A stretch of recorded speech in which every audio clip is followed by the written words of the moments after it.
오늘은 이미지 처리 이어서 하려고 하고요. 저번에 루슬레스 코딩까지 했는데 이번에는 손실 압축인 루시 코딩에 대해서 좀 이야기를 해보려고 합니다. 루시 코딩, 즉 이 손실 데이터 압축 같은 경우에는 이런 절차를 거치는데요. 이 세 가지가 있습니다. 첫 번째로는 이 리던던시를 제거하는 거예요. 그건 무슨 말이냐면, 우리 흔히 이미지 저번에도 루슬레스 코딩 하면서도 이야기를 했겠지만, 예를 들어 여기가 다 검은색으로 되어 있다. 그럼 이 다음 픽셀 같은 경우에는 우리가 검은색이 올 가능성이 높겠구나라고 생각을 해볼 수 있잖아요. 근데 이런 것들을 그냥 0부터 255 사이의 값으로 픽셀로 저장을 하는 것보다는 이 앞에 있는 데이터를 기반으로 다음 걸 예측하는 게 더 유리할 수 있어요, 압축에서. 그래서 그런 것들을 리던던시라고 합니다. 필요 없는, 불필요한, 어떻게 보면 불필요하게 더 정보를 많이 저장하고 있는 거잖아요. 그래서 그런 것들의 절차를 거치고요. 그런 방법이 이제 프레딕터를 쓴다거나 아니면 트랜스폼이라고 해서 뭐 흔히 뭐 풀이의 변환 이런 거 생각하면 좋을 것 같아요. 그래서 그런 변환을 하는 걸 쓰고요. 그다음 두 번째로는 엔트로피 리덕션입니다. 이 경우에는 정보의 양 자체를 줄여버리는 거예요. 그러니까 우리가 생각보다 이미지를 구분을 하는 데 있어서 0부터 255 사이의 값이 필요 없을 수도 있다는 거예요. 그래서 그런 경우에는 엔트로피 리덕션을 이용해서 조금 여기서는 퀀타이제이션이라는 개념을 씁니다. 그래서 이 퀀타이제이션이 중요한 개념이고요.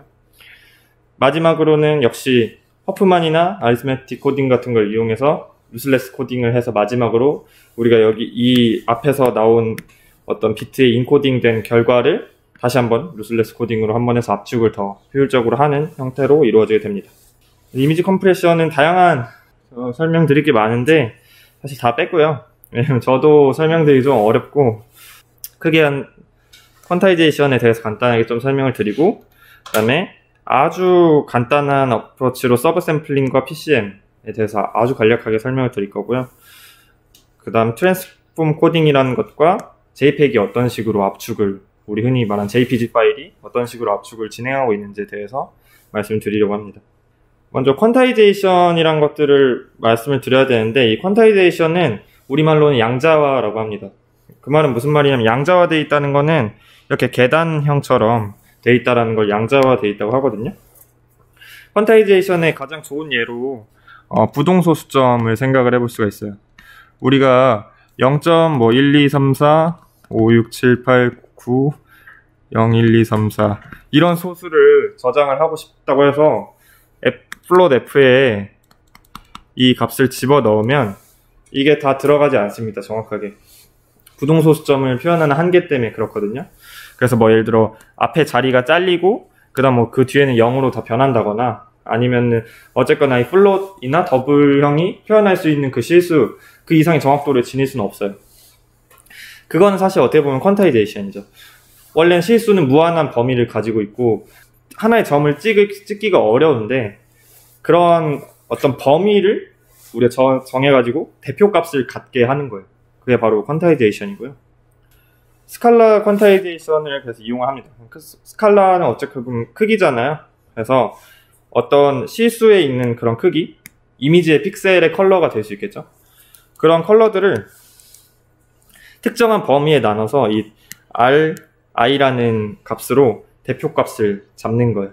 그래서 이 범위 안에 있는 애는 그냥 이 값으로 갖게 만드는 형태로 해서 그 정보의 양을 줄일 수 있는 거죠. 근데 이렇게 균일하게 유니폼 퀀타이제이션을 할 수도 있고요. 균일하지 않는 non 유니폼 퀀타이제이션을 할 수 있어요. 근데 뭐가 좋느냐 하면 사실 이게 더 좋다고 말할 수 있죠. 왜냐면 우리가 픽셀의 컬러가 이런 식으로 종 모양으로 표준 정규분포를 따른다고 했을 때 이 오차가 있는 거잖아요. 어떻게 보면 퀀타이제이션 한다라는 건 그 범위 안에 있는 값들은 오차를 어쩔 수 없이 생기게 되는 거거든요. 근데 그 오차가 많이 나타나는 값들에 대해서는 이 범위를 줄여야 오차를 적게 할 수 있고, 적게 나타나는 값들에 대해서는 범위를 넓혀도 전체적인 오차는 조금 더 줄어들 수 있잖아요. 그래서 이런 식으로 non 유니폼하게 퀀타이제이션을 하는 게 더 유리하다라는 생각은 들 수 있어요.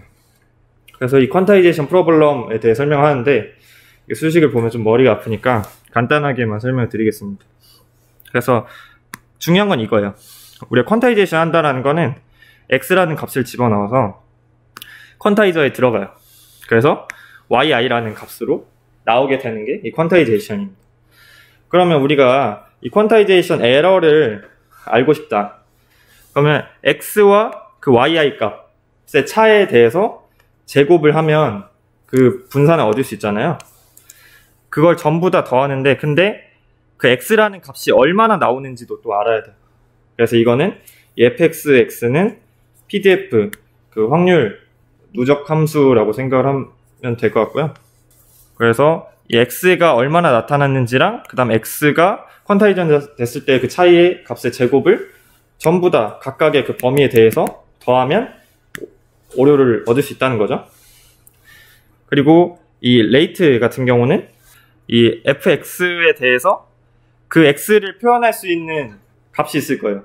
그러니까 예를 들어 1이면 뭐 1, 0이면 0, 2면 뭐 10 이런 식으로 표현할 수 있잖아요. 그럼 이거 뭐 길이가 2, 1, 1 이렇게 될 수 있잖아요. 그게 바로 이 L이고요. 그리고 그 X가 나타나는 빈도수만큼 곱해가지고 우리가 이 얼마나 압축을 했는지 또 계산을 해볼 수 있을 거예요. 근데 여기서 이제 이거를 우리가 잘 퀀타이제이션 한다라는 거는 결국 이 에러가 좀 적어져야 된다는 거거든요. 최소화가 돼야 된다는 거예요. 근데 이 함수의 꼴이 이런 식으로 생겼나봐요. 그래가지고 이 함수에서 가장 최저값, 미니멈한 값을 얻는 방법은 이 R과 D. R이라 함은 우리가 특정한 값으로 퀀타이제이션을 했을 때 그 값으로 편미분을 한 값이 0이 되어야 최소가 조건에 만족을 한대요. 마찬가지로 DK라는 것은 이제 디시전되는 그 바운더리거든요. 그래서 이 바운더리 값들에 대해서도 편미분을 하면 0이 되면 그게 최소라는 게 성립이 된다고 합니다. 그래서 이것들을 편미분하는 과정들이 있는데요. 뭐 쉽게 보면 예를 들어 RK에 대해서 편미분한다. 그럼 X에 다 RK가 들어가게 되고, 예를 들어 X-F가 이제 RK-F가 되고 제곱이니까 2로 빠져나오고 PF 그대로 써지고 뭐 이런 식으로 되는 거예요. 그래서 돼가지고 편미분이 다 되고요. 이걸 또 정리를 해가지고 지금 여기서는 PF와 RK 2 이거로 한번 나누고, 그리고 PF, F 나눠가지고 지금 이 RK는 앞으로 빠져나오면서 하여튼 이렇게 정리가 된 거예요. 정리가 돼가지고 한쪽은 마이너스고 한쪽은 플러스니까 지금 이항을 한 겁니다. 이항을 해가지고 등식을 만든 거고, 이걸 정리를 하면 RK는 뭐 이런 꼴이 나온대요. 근데 이게 무슨 의미냐면 어떤 확률이 이렇게 나타나요. 그래서 이 사이의 범위의 대표값을 찾고 싶어요. 그러면은 얘네들이 나타나는 그 값의 중심, 평균값이 RK가 될 때 얘네들이 잘 퀀타이제이션을 할 수 있다는 거예요. 에러가 가장 적다는 거예요. 예를 들어 이런 식으로 예를 들어 그래프 이런 식으로 나타난다고 생각해보죠. 이런 식으로 나타내는데 제가 이런 범위 안에서 대표값을 찾아야 돼요. 그럼 여기에 있는 대표값을 갖는 거랑 여기에 있는 대표값을 갖는 거랑, 만약 이쪽으로 대표값을 설정을 하면 오류가 굉장히 많아지겠죠. 근데 이쪽으로 하면 오류가 적어지겠죠. 그래서 이러한 것들을 지금 수학적으로 증명을 한 모습이라고 보면 될 것 같습니다. 그리고 디시전 바운더리 같은 경우 우리가 그럼 얼마나 양자화를 잘 해야 되느냐, 어떠한 범위로 양자를 해야 되느냐도 중요한 문제인데, 그 경우에는 이 라이프니츠 포뮬러를 쓴다고 합니다. 저도 잘 몰라요. 그냥 이러한 공식이 있대요. 그러니까 이건 무슨 말이냐면 이러한 꼴이 있으면 이렇게 변환할 수 있다는 거예요. 그래가지고 이거를 이 라이프니츠 포뮬러를 이용해서 막 변환을 할 수 있다고 하고요. 그래서 정리된 것들을 쭉 보면 이렇게 나온다고 합니다. 그건 무슨 말이냐면 어떤 대표값들이 있을 때 그 사이에서 디시전들을 쫙쫙 하는 게 가장 유리하다는 거예요. 바운더리를 딱딱 그 가운데로 갖는 것이. 그래서 이런 어떤 이제 퀀타이제이션 프로블럼에 대해서 간단하게 좀 기술하는 이야기가 있고요. 유니폼 퀀타이제이션을 한다는 건 결국 뭐 0에서 255 사이의 값에 있는 픽셀을 예를 들어 지금 256개로 나눠져 있는데 그걸 뭐 16개로, 8개로 더 뭉개는 거죠. 어떻게 보면. 그래서 여기는 이 경우에는 지금 8비트 퍼 픽셀이니까 256개의 퀀타이제이션이 된 거고, 여기는 1비트니까 2개만 된 겁니다. 2비트는 4개, 8개, 16개 이렇게 되겠죠. 그런데 우리가 여기서 볼 수 있는 중요한 관찰은 256개로 나눈 경우랑 16개로 나눈 경우랑 별로 차이가 안 난다는 거예요. 그래서 퀀타이제이션을 잘 하는 것이 압축에 아주 유리하다라는 것을 우리가 알 수 있습니다. 그런데 아까 말씀드렸다시피 이건 유니폼한 퀀타이제이션이고 넌 유니폼한 퀀타이제이션을 하기 위해서 하나의 테크닉을 소개를 하는데요. 이 경우에는 우리가 어떤 예를 데이터가 이런 식으로 나타난다고 생각을 했을 때 유니폼하게 자르면 이쪽에는 굉장히 그 에러가 많아질 거고 이쪽은 에러가 적어질 거예요. 왜냐면 많이 안 나타나니까. 근데 이거 어떤 식으로 해결을 하냐면요. 컴프레서라는 걸 둡니다. 그래서 가운데에 있는 애들은 여기서 여기 값은 넓어지는 거죠. 더 컴프레서에 들어가면. 반면에 멀리 있는 애들은 더 좁아집니다. 그래서 이런 컴프레서를 둬가지고 이 종 모양의 그래프를 이렇게 바꾸는 거죠. 원래는 이렇게 생겼었는데 여기는 이제 넓어지니까 넓게 변하고 여기는 좁아지니까 다시 또 이런 식으로 돼가지고 어떤 균일한 확률의 분포를 바꿔주는 거죠. 컴프레서를 이용해서. 그 상태에서 유니폼하게 퀀타이제이션을 하면 좀 더 우리가 더 좋은 효율을 얻을 수 있다는 거죠. 그리고 다시 익스펜더로 뭐 복구를 할 수 있겠죠. 디코딩을 한다거나 할 때. 이런 형태로 퀀타이제이션을 한다. 스칼라의 경우는 이렇고요. 이번에는 벡터 퀀타이제이션입니다. 근데 우리가 보통 컬러도 사실 그렇고요. RGB 하면 3개의 차원이 있는 거잖아요. 뭐 알파까지 4개까지 있을 수도 있고요. 또 이미지 프로세싱이 뿐만 아니라 비디오 같은 경우 이제 시간이라는 한 차원이 더 있는 거고 또 여러 가지 데이터 처리를 할 때도 이런 벡터 퀀타이제이션의 개념은 꽤 중요한데요. 원래는 그냥 단 하나의 값이었어요. 그래서 우리 한 차원에 있는 크기에 대해서만 퀀타이제이션이 이야기를 했었는데 이번에는 벡터입니다. 그래서 차원이 여러 개 있을 때 걔네들을 어떤 식으로 퀀타이제이션을 할 수 있는가에 대한 고민도 한번 해보겠다는 거예요. 여기서 지금 간단하게 오버뷰를 보여주고 있는데 소스가 있어요. 그래서 얘를 벡터로 만들고요. 이 코드북이라는 게 있습니다. 이건 뭐냐면 우리가 이러한 벡터들만 퀀타이제이션 하겠다라는 거예요. 그러니까 여기 줄 중에서 대표값을 하나 찾는 거예요. 우리가 어떤 소스에서 얻어온 벡터에서 이 코드북에서 가장 가까운 벡터를 하나 고르고 걔의 인덱스로 인코딩을 하는 거예요. 그리고 이게 디코딩 할 때는 이 인덱스를 이용해서 얘가 이러한 벡터였구나 하고 다시 가는 거죠. 이러면 퀀타이제이션이 되는 거죠. 근데 벡터 퀀타이제이션을 왜 해야 되냐? 여기에 대해서 좀 의문이 있을 수 있는데 그래서 단적으로 좀 벡터 퀀타이제이션의 중요한 이유를 하나 보여드린 예를 가져왔어요. 이건 뭐냐면 키와 몸무게에 대한 상관관계거든요.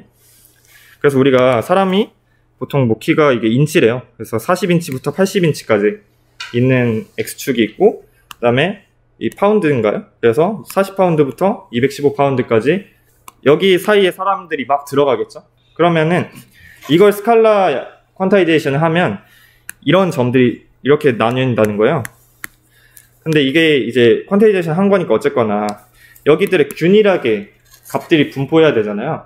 근데 사실 벡터로 우리가 따져보면 그렇지 않다는 거죠. 실질적으로는 키와 몸무게가 어느 정도 상관관계가 있기 때문에 이쪽에 있는 부분의 값들만 많이 나온다는 거예요. 그래서 우리가 이런 것들 스칼라 기준으로 한 차원에 대해서 유니폼하게 퀀타이제이션 하는 것보다는 벡터를 기준으로 하는 게 더 유리할 수 있다는 거죠.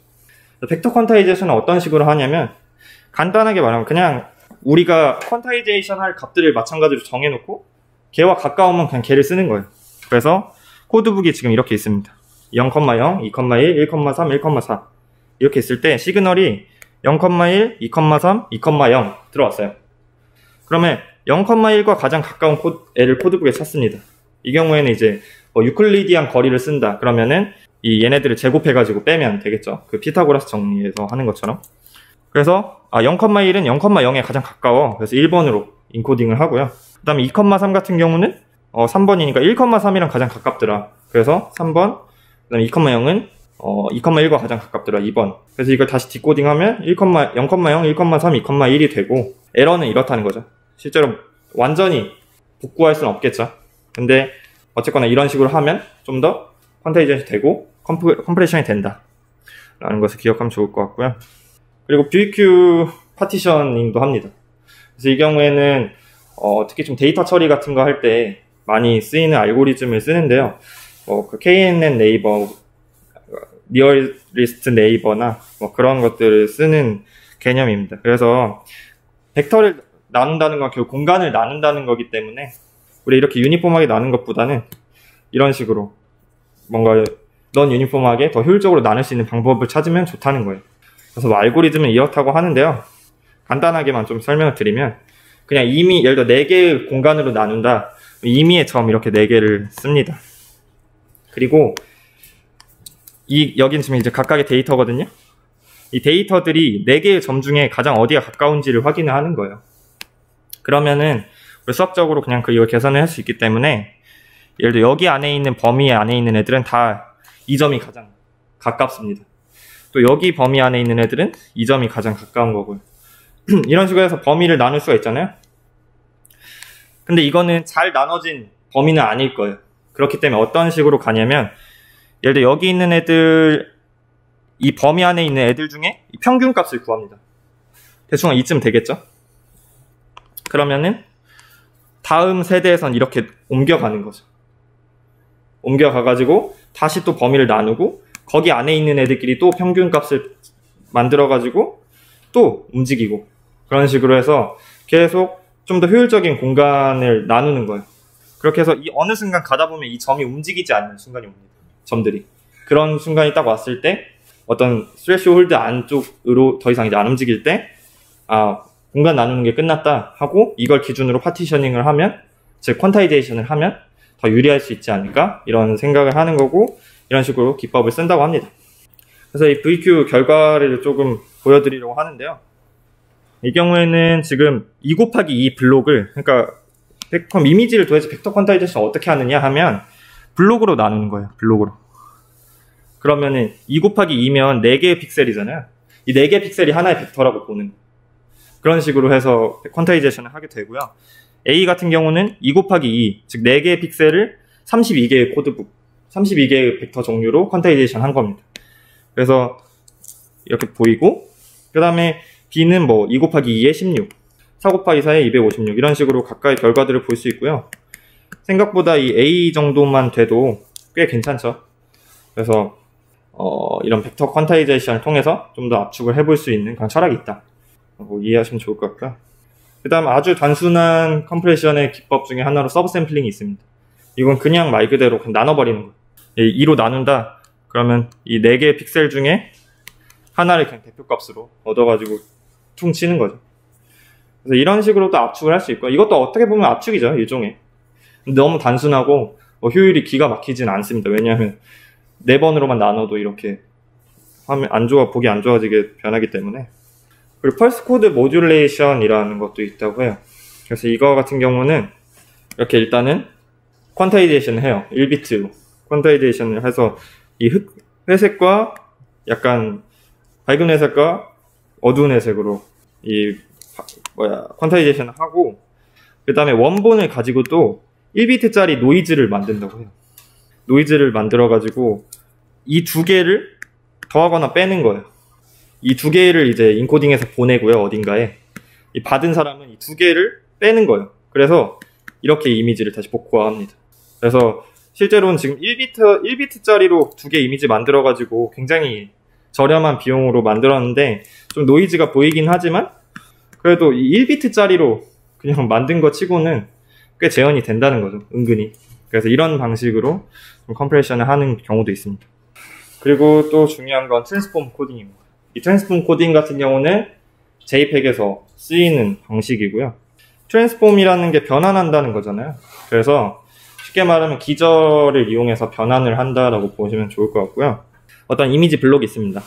그러면 이 이미지는 RGB 컬러가 있다거나 아니면 그레이스케일이면 그 강도값, 인텐시티 값이 있다거나 할 텐데 그거를 트랜스포머에 넣습니다. 그럼 트랜스포머, 원래 우리는 지금 공간 도메인에 있거든요. 0,0은 얼마, 0,1은 얼마, 이런 식으로 있는데, 예를 들어 프리에 변환을 한다 그러면은 뭐 어떠한 파동은 얼마, 어떠한 파동은 얼마, 이런 식으로 변할 수 있잖아요. 그런 방식을 지금 트랜스폼 하는 겁니다. 트랜스포메이션 하는 거고, 그래서 이 트랜스폼한 기저의 방식대로 뭔가 개수를 얻을 수 있을 거예요. 원래는 공간에서의 각각의 값을 이용했는데 거기 트랜스폼 된 방식에 뭔가 개수가 있을 거고, 걔를 퀀타이제이션 합니다. 압축을 한번 하고요. 그 다음에 엔트로피 코딩 같은 걸 하게 되겠죠. 뭐 조금 더 줄인다거나 뭐 하는 형태로 바꿀 수 있을 거고, 마찬가지로 비트 스트림 이제 나오면 엔트로피 디코딩을 하고, 그리고 인버스 퀀타이제이션 하고, 인버스 트랜스폼 하면 다시 원래 이미지로 나올 수 있다는 거죠. 그럼 이 트랜스폼 코딩이란 게 뭐냐, 일단은 효율을 좀 보여드리려고 하는데요. 이 하다마드라는 기저를 이용해서 트랜스폼 코딩하면 뭐 이런 식으로 효율이 나온다고 하고, 그 다음 뿌리에 트랜스폼, 그 다음에 디스크리트 코사인 트랜스폼, 그 다음에 이거는 카루넨 루베 변환이라고 하는데, 이거는 굉장히 어려워서 저는 수식만 보여드리고 그냥 간단히 스킵을 하려고 합니다. 그래서 카루넨 루베가 조금 효율이 좋죠. 그래서 선형 변환에 대해서 조금 이야기를 드릴 건데, 카루넨 루베 변환하고 디스크리트 코사인 트랜스폼이 있습니다. 이 디스크리트 코사인 트랜스폼 같은 경우는 JPEG, 그리고 H26X, MPEG-X에서 다 쓰이는 변환의 방식입니다. 뭐냐면 프리에 변환이랑 비슷해요. 프리에 변환은 이제 사인 플러스 코사인인데, 이 경우에는 코사인만 가지고 하는 거죠. 이미지 이너 프로덕트에 대해 설명을 드릴 건데요. 이거는 쉽게 말하면 어떤 이미지가 있어요. 그리고 벡터가 있습니다. 또 둘 다 벡터죠, 사실. 둘 다 벡터가 있는데 이 점 대 점으로 곱하는 거예요. 여기에 있는 애랑 여기에 있는 애랑 곱하고, 또 여기에 있는 애랑 여기에 있는 애랑 곱해가지고 그 결과를 다 더합니다. 다 더해서 하나의 스칼라로 나오게 하는 게 이런 이미지의 이너 프로덕트가 될 거고요. 그리고 이건 이제 기저가 될 겁니다. 이 파이 UV라고 하는 건, 이건 이제 설명을 좀 들으면 이해가 되실 거고요. 이미지 디컴포지션이라는 걸 합니다. 그럼 무슨 말이냐면, 이미지가 이렇게 있어요. 이미지가 이렇게 있으면 우리 3차원을 디컴포지션 할 수 있어요. 3차원의 벡터를. 뭐냐면 이런 벡터가 있다고 했을 때, 이 X축과 Y축과 Z축이 있다고 했을 때 이걸 X축과 Y축과 Z축으로 각각 분해할 수 있잖아요. 어떻게 할 수 있냐면 이 V 벡터에다가 내적을 해가지고 1, 0, 0, 즉 X축의 벡터를 곱하면 X축의 값이 나오고요. V에다가 내적해가지고 0, 1, 0 하면 Y축의 크기가 나오잖아요. 이미지에서 똑같이 적용할 수 있습니다. 그래서 이미지가 이렇게 있을 때 그 이미지와 똑같은 차원이 있다고 생각을 하는 거예요. 예를 들어 64 by 64 이미지다. 그러면 64 곱하기 64 개의 만큼의 차원이 각각의 픽셀에 있다고 생각을 하는 거예요. 그래서 이 픽셀의 값과 여기를 곱하고, 이 픽셀의 값과 또 여기를 곱하고, 이런 식으로 다 더하면 그 어떤 하나의, 이게 지금 하나의 기저거든요. 그 기저에 대한 크기를 구할 수 있다는 거예요. 조금 더 이제 뒤에 설명을 좀 이해가 될 겁니다. 뭐냐면 이런 기저가 하나 있어요. 이런 기저가 하나 있고, 그럼 얘의 크기를 어떻게, 이 194.47이란 크기를 어떻게 구하느냐? 이 이미지와 이 기저를 오버랩 한다는 거예요. 둘이 겹쳐가지고 그 픽셀끼리 서로 곱해가지고 그 결과를 다 더하면 194.47이라는 값이 나온다는 거예요. 마찬가지로 이렇게 생긴 거랑 이 기존 이미지랑 겹쳐가지고, 뭐 흰색은 1이고 검은색은 0이겠죠? 그럼 그 값을 곱해가지고 다 더하면 2.06이라는 값이 나온다는 거예요. 마찬가지로 이런 복잡한 기저에 대해서도 마이너스 0.625, 뭐 3.91 이런 식으로 다 얻어낼 수 있다는 겁니다. 그럼 얘네들은 지금 여기서 나온 기저들은 서로 orthonormal해요. 그러니까 서로 수직이면서 크기가 1인 기저들입니다. 그래서 다시 재현할 수 있어요. 이 값들을 그대로 곱하면. 마치 우리가 100, 010, 001이라는 이 XYZ 세 개의 정규 기저를 이용해서 내적을 하고 다시 그 값을 그대로 이 정규 기저에 곱하면 재현할 수 있듯이, 이미지의 개념도 마찬가지로 얘네들이 서로 수직하고 크기가 1이기 때문에 이 값을 다시 다 곱하면 원래의 이미지를 만들어낼 수 있습니다. 그렇고요. 카루넨 루베 변화는, 그러니까 이거는 지금 기저가 정해져 있어요. 기저가 정해져 있는 경우고, 카루넨 루베 변환 같은 경우는 그 이미지를 이용해서 좀 적절한 기저를 찾는 방식입니다. 그래서 뭐 수식은 이렇다고 하고요. 굉장히 어려운 개념이기 때문에 이건 넘어가도록 하겠습니다. 그래서 DCT, 베이시스 펑션 같은 경우는 이런 식으로 생겼어요. 우리가 한 이미지가 있잖아요. 그럼 이미지를 다 여기 하나씩 곱하는 거예요. 하나씩 곱해가지고 그러면 각 픽셀들을 곱한 결과들 합이 나올 거 아니에요. 그 합들을 하나씩 다 저장을 하는 겁니다. 그렇게 해가지고 이것들을 저장을 하면 더 리던던시가 없어진 정보로 바꿀 수 있다는 거죠. 하드마드 베이시스 펑션 이렇게 생겼습니다. 지금 얘네들은 다 서로가 수직해요. 서로가 서로를 곱하면 0이 나오고 얘네들은 합치면 크게 1입니다. 그런 식으로 이제 잘 설계가 되어 있는 기저고요. 그래서 한번 설명을 드리면 예를 들어 그러면 이제 여기 8x8로 이미지를 다 블록으로 나누는 거예요.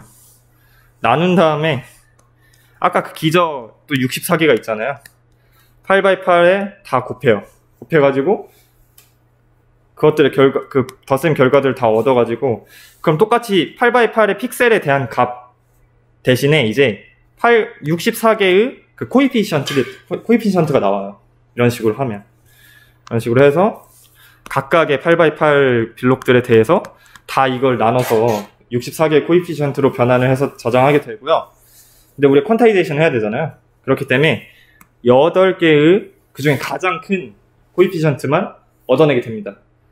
코이피션트가 크다는 것은 가장 많이 관여를 하고 있다는 거거든요. 그래서 그런 애들만 추려서 그 전달을 하게 되고요. 그걸 다시 지금 복구한 결과예요. 그래서 생각보다 오류가 적고 지금 64개 중에 8개만 줄인 거기 때문에 굉장히 많은 정보를 다 날렸는데도 굉장히 보존이 잘 되고 있죠. 이 조널 같은 경우는 상위 8개가 아니라 지금 앞에 기저를 좀 보시면 알겠지만 이쪽 같은 경우는 조금 그 영향이 커요. 여긴 지금 우리가 뿌리의 변화를 생각해 보면 굉장히 지금 파동이 막 자글자글 하잖아요. 이런 거는 생각보다 이미지에 많은 영향을 안 미치고 이미지에서 좀 크게 변하는 것들이 더 많은 영향을 미칠 거잖아요. 그래서 조널은 이 중에 지금 여기 이쪽에 있는 영역의 애들만 남기는 방식이에요. 이 스래시 홀딩은 가장 큰 8개 남기는 방식이에요. 조널로 했을 때는 뭐 이렇게 변한다는 거고 스래시 홀딩이 좀 더 보기 좋죠. 4개의 코이피션트만 남겼을 때는 이런 식으로 압축이 됩니다. 조널로 하는 거 보면 이 약간 지글지글한 게 경계선에 보이죠? 이 경계선에 관여하는 것들이 거의 다 없어져 버리기 때문에 이런 식으로 좀 지글지글한 모습을 볼 수 있습니다. JPEG 같은 경우는 이 트랜스폼 코딩을 활용하는 압축 방식이고요. 뭐 1986년에 그리고 1991년에 국제 표준이 됐다고 합니다. 컴프레이션의 압축률은 무려 10배에서 50배까지 간다고 합니다. 그래서 굉장히 높은 압축률을 보이는 방식이고요. 그래서 0.5에서 2개의 BPP 하나의 픽셀을 표현하는데 정말 적으면 0.5개의 비트면 된다는 거예요. 엄청나게 원래 256개의 컬러니까 8개의 비트가 필요한데 그거를 0.5개 정도로 줄인다는 거니까 엄청나게 좋은 압축률을 보이는 포맷이라고 볼 수 있습니다. 그럼 DCT를 어떻게 하느냐? 아까 여기 같은 경우는 직류예요, 직류. 다시 한번 그 기저를 좀 보러 떠나면 보시면 비어있죠? 비어있잖아요. 이 경우에는 직류예요. 뭔가 막 변하지 않습니다. 그래서 여기 DC 코이피션트라고 하고 나머지는 교류적으로 변하기 때문에 AC 코이피션트라고 합니다. 그래서 DC 코이피션트는 워낙 중요해서 따로 저장을 하고요. 나머지 AC 코이피션트들에 대해서 또 저장을 하는 방식을 쓰고 있습니다. 근데 지그재그 스캔이라는 걸 쓰는데요. 뭐냐면 우리가 이 64개의 정보를 어떻게 전달을 하냐면 그냥 이렇게 우리 배열 저장하듯이 저장을 하는 게 아니고요. 지그재그로 저장을 합니다. 이 이유는 다음에 나올 텐데요. 보통 이쪽의 영역에 있는 것들이 더 큰 영향을 주기 때문이에요. 이쪽의 영역에 있는 것들은 더 적은 영향을 주는데 보통 여기의 값들이 다 0이 되거든요. 그래서 런랭스 코딩을 이용해서 좀 더 유리하게 가져가려는 의도가 있어요. 이거는 다음에 보시면 좀 이해가 될 겁니다. 그래서 DC 코이피션트랑 AC 코이피션트에 대해서 각각 그 사이즈와 그 강도 같은 것들을 이제 허프만 코딩을 이용해서 또 저장을 하게 되고요. 뭐 허프만 코딩을 저장하는 어떤 코드 워드들은 이렇습니다. 중요하지 않고요. 자, JPEG 코딩 같은 경우 그래서 항상 8곱하기8로 쪼갭니다. 다 모든 이미지들을 각각 이렇게 8곱하기8 패치로 쪼개고요. 지금 여기에 있는 어떤 8곱하기8짜리 이미지를 지금 확대해서 가져온 거예요. 그랬더니 이런 식으로 지금 크게 있었대요. 그러면 이거를 discrete cosine transform을 하게 됩니다. 그렇게 했을 때 이런 식으로 값이 변하게 된다고 해요.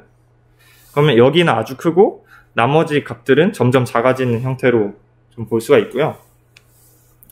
이걸 여기서 끝나는 게 아니고 지금 굉장히 크잖아요. 1444라는 게. 이거를 그대로 전달하면 좀 효율적이지 않기 때문에 퀀타이제이션을 합니다. 퀀타이제이션 같은 경우는 이 퀀타이저라는 게 정해져 있어요. 그래서 그냥 나누는 거예요. 예를 들어 1444를 16으로 나눕니다. 그럼 90이 되고요. 마이너스 12를 11로 나눠서 마이너스 1 뭐 이런 식으로 계속 나눠가지고 이 퀀타이제이션 된 DCT 코에피션트로 저장을 합니다. 이렇게 보니까 여기는 다 0이죠. 그래서 이것들을 지그재그로 저장을 하게 됩니다. 그러면은 이렇게 91, 마이너스 4 이런 식으로 6, 2, 마이너스 2 이런 식으로 해가지고 쭉쭉 저장이 되게 되고요. 얘네들을 런랭스 코딩하고 허프만 코딩으로 합니다. 그리고 또 추가적으로 우리가 지금 이미지를 8개 나눴잖아요. 그러면은 지금 이 값은 일단은 90이 될 거고요. 그리고 이 퀀타이저에 2를 곱한 거, 즉 아까 여기 16이란 값에 2를 곱한 32를 4096으로 나눠가지고 4096을 32로 나눠서 그걸 빼면 마이너스 38이 나온대요. 그리고 우리가 계속 지금 이렇게 가면서 압축을 하고 있기 때문에 지금 이쪽의 값을 지금 이야기하는 건데 그 전에 있는 DC 값을 이용해서 또 추측을 합니다. 그래서 얘를 빼주는 작업을 하게 된다고 하고요. 그래서 8이라는 값이 나왔습니다. 그럼 이 값은 이제 프레딕션이 된 값이고 이 값을 저장을 합니다. 아시겠죠? 그래가지고 이 값에 대해서 이제 사이즈와 앰플리튜드를 정해가지고 전달을 하게 됩니다. 그러니까 이전에 있는 값들도 계속 영향을 주도록 설계가 돼 있다는 거예요. 그러니까 정리를 하면 이래요. 이건 이제 AC 경우인데 AC도 비슷합니다. 그냥 코에피션트를 퀀타이저로 나눠서 퀀타이제이션 하고 그다음에 런과 사이즈 결정을 하고 그거에 맞게 코딩을 하는 형태로 이 런과 사이즈 같은 경우는 이제 지그재그로 했을 때 그 이야기를 하는 겁니다. 그래서 이렇게 되어 있는 값들을 다시 인버스 DCT 하면 원래 있는 이미지의 값들을 얻을 수 있다는 거고요. 그래서 이걸 다시 복구화해서 원본 이미지로 변환을 하는 작업을 거치게 됩니다. 이 컴프레션 에러 같은 경우는 그래도 좀 있어요. 없는 편은 아니고 JPEG 이미지는 꽤 손실이 있기 때문에 압축률이 굉장하죠. 그래서 이런 식으로 JPEG이 압축을 진행을 한다라는 거고요. 퀄리티와 비트레이트를 좀 보면 0.5bp를 목표로 압축을 했을 때는 좀 푸어하다고 해요. 이미지의 형태가. 그래도 800에서 600까지 가면 그래도 좀 어느 봐줄만 한 정도는 되는데 그 정도 확실히 0.5bp라 좀 손실이 많고요. 한 2.0bp 정도로 해가지고 픽셀 하나당 2개의 비트로만 쓰게 한다. 그러면은 높은 해상도의 사진에서는 그냥 아주 좋은 형태로 잘 압축이 된다 보면 될 것 같습니다. JPG 이그젬플 마지막으로 좀 보여드리면 이렇게 지금 각각의 압축된 모습인데 꽤 이 카메라맨이 잘 보존이 되고 있죠. 그래서 JPEG이 아주 좋은 방식으로 압축을 하고 있다라는 걸 말씀드립니다. 질문 있을까요? 어떤 이미지마다 특성이 다 다를 텐데 네. 그 이미지의 특성을 이용한다기보다는 일반적으로 이미지들이 어떤 성격을 갖기 때문에 그 일반적인 성격을 잘 분석해가지고 그에 맞는 필터를 만들거나 기저를 만들고 네. 그냥 모든 이미지에 같은 방식으로 적용해서 맞춤을 하는 거라고 생각하면 네, JPEG의 경우에는 그렇습니다. 그래서 뭐 보통 그냥 이미지가 받는 성질들을 이용한다고 보면 좋을 것 같고요. 그렇죠. 뭐 옛날에도 항상 뭐 이야기 되는 거긴 하지만 모든 것들 다 만족시킬 수 있는 압축은 어려우니까요. 이런 식으로 해가지고 좀 높은 압축률을 이끌어 올리는 거라고 생각하시면 좋을 것 같아요.